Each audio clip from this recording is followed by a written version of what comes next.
Hello student, मैं आप लोगों के से मुखातिब हूँ जेटेट के क्लास के लिए। आप स्क्रीन पे देख पा रहे होंगे जेटेट का ये सिलेबस है 6 to 8 के लिए। इसमें सिलेबस लेवल 2 क्लास 6 to 8 लिखा हुआ है।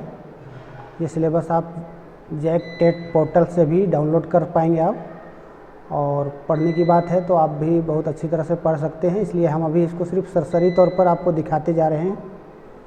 ये हिंदी का सिलेबस है। हिंदी का सिलेबस में क्या क्या है देख सकते हैं आप लोग। हिंदी साहित्य का इतिहास, आदिकाल, भक्तिकाल, रीतिकाल, आधुनिक काल, तो वो आपको मैं उपलब्ध करा दूंगा, आप उसको अच्छी तरह से देख लेंगे।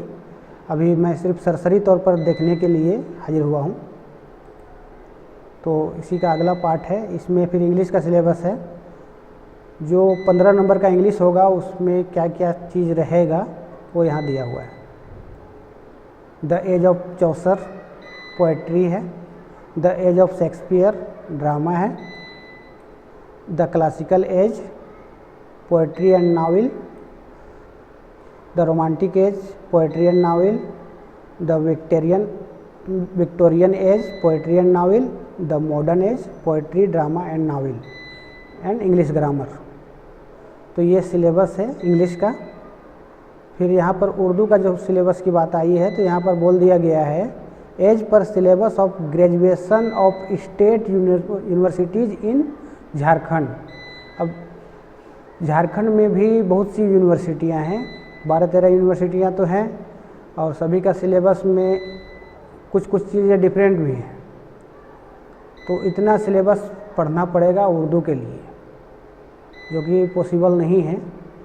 फिर भी जितना ज़्यादा आपका स्टडी होगा उसके अकॉर्डिंग आपका मार्क्स आएगा। ये पेपर 1 के रूप में जो 15 नंबर का उर्दू प्लस 15 नंबर का इंग्लिश, या जिनका हिंदी हो 15 नंबर का हिंदी प्लस 15 नंबर का इंग्लिश, इसके लिए सिलेबस है। फिर जो मैथमेटिक्स लेके पढ़ रहे हैं, मैथ एंड साइंस, उसके लिए मैथ का ये सिलेबस दिया हुआ है। और जो मैथ साइंस के जगह में सोशल साइंस चुने हैं उसके लिए फिर आगे मिलेगा।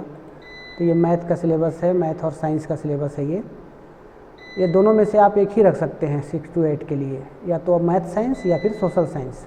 तो जिनका सोशल साइंस है उसको इसके लिए टेंशन लेने की ज़रूरत नहीं है। तो आगे बढ़ते जाते हैं। बेसिकली लोग 6 to 8 में सोशल साइंस ही चूज करते हैं जिनका मैथ बैकग्राउंड नहीं हो। तो ये साइंस चल रहा था। यहाँ से आपका सोशल स्टडीज़ चालू हुआ है। सोशल स्टडीज़ के अंतर्गत आपको हिस्ट्री में जो है पाषाण काल, हड़प्पा सभ्यता से शुरू करके फिर मध्यकालीन भारत का इतिहास, और फिर आधुनिक भारत भी यहाँ पर आ गया। और इस बार नया ऐड किया गया है, इसमें विश्व का भी इतिहास शामिल कर दिया गया है, जिसमें फ्रांसीसी क्रांति है, नेपोलियन बोनापार्ट है, मेटरनिक युग है, और देखते हैं ये जर्मनी व इटली का एकीकरण है, प्रथम विश्व युद्ध है, पेरिस की संधि, राष्ट्रसंघ, द्वितीय विश्व युद्ध, संयुक्त राष्ट्र संघ। ये तो हो गया आपका हिस्ट्री का सिलेबस। इसके साथ साथ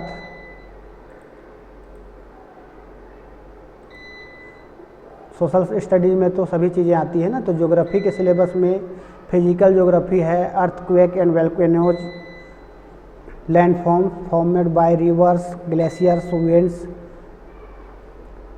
एटसेट्रा है। Geography of India and Jharkhand, Bharat के का भौगोलिक स्थिति और फिर झारखंड का भी, ये climate, drainage, soil, agriculture, minerals, ये ज्योग्राफी का सिलेबस इंग्लिश में बता दिया है। फिर पॉलिटिकल साइंस से भी पढ़ना है आपको। Nature of significance of political theory, liberty and equality, justice and rights, secularism, ये सब है। इसके अलावा इंडियन गवर्नमेंट एंड पॉलिटिक्स के बारे में भी आपको पढ़ना है। और आगे देखते हैं, इकोनॉमिक्स भी आपको पढ़ना है। सोशल स्टडीज़ के अंतर्गत ये सारे सब्जेक्ट आते हैं। इसके अलावा सोशोलॉजी है, इसके भी सिलेबस देख सकते हैं आप, बहुत लंबा चौड़ा सिलेबस दिया हुआ है। और सबसे मेन पार्ट जिसको टेट टेट में सबसे मेन पार्ट माना जा सकता है चाइल्ड डेवलपमेंट एंड पेडागोजी, यानी बाल विकास एवं शिक्षा शास्त्र। चाइल्ड डेवलपमेंट जिसी को CDP शॉर्टकट में बोला जा रहा है, और पेडागोजी यानी शिक्षा शास्त्र। तो ग्रोथ एंड डेवलपमेंट यानी वृद्धि एवं विकास है, इसका हिंदी में अगर बोला जाए तो ये सारा चीज़ है। फिर आनुवंशिकता, हेरिडिटी एंड एनवायरनमेंट, आनुवंशिकता एवं पर्यावरण इंग्लिश में दिया गया है, तो इसको हिंदी रूपांतरण करके आप लोगों को फिर से समझाने का प्रयास करूंगा। अभी मैं सरसरी तौर पर देखने के लिए हाजिर हुआ हूं। तो जैसा कि आप देख पा रहे हैं, चाइल्ड डेवलपमेंट में का भी सिलेबस बहुत लंबा चौड़ा है।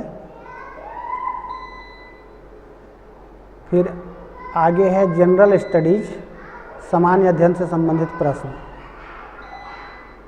और लैंग्वेज की बात करें तो इस बार बहुत से लैंग्वेज हैं पिछली बार की अपेक्षा। हिंदी, अंग्रेजी ये तो होते ही थे, उर्दू बस वही 15 नंबर के शुरू में होते थे, लेकिन अभी इसको कर दिया गया है 30 नंबर का। और जिनका उर्दू है, सेकंड पेपर में उर्दू लिए हैं, वो 30 नंबर का उर्दू लिख पाएंगे, या हिंदी या अंग्रेजी। इतने लिस्ट में से कोई भी सब्जेक्ट 30 नंबर के लिए वो रख पाएंगे, लेकिन इनका सिलेबस नहीं दिया हुआ है। यहाँ पर बोल दिया गया है as per state university syllabus of Jharkhand, और झारखंड में कम से कम 12-13 यूनिवर्सिटी तो हैं, तो सभी के सिलेबस को पढ़ पाना इतने कम समय में पॉसिबल तो है नहीं। फिर भी मरता क्या ना करता, आपको तो करना है जो भी हो। तो आप लोगों को शायद मालूम हो, मैंने क्लास स्टार्ट करने के लिए कदम उठाया है, तो इसके बारे में भी आपको इन्फॉर्मेशन मिल जाएगा। धन्यवाद।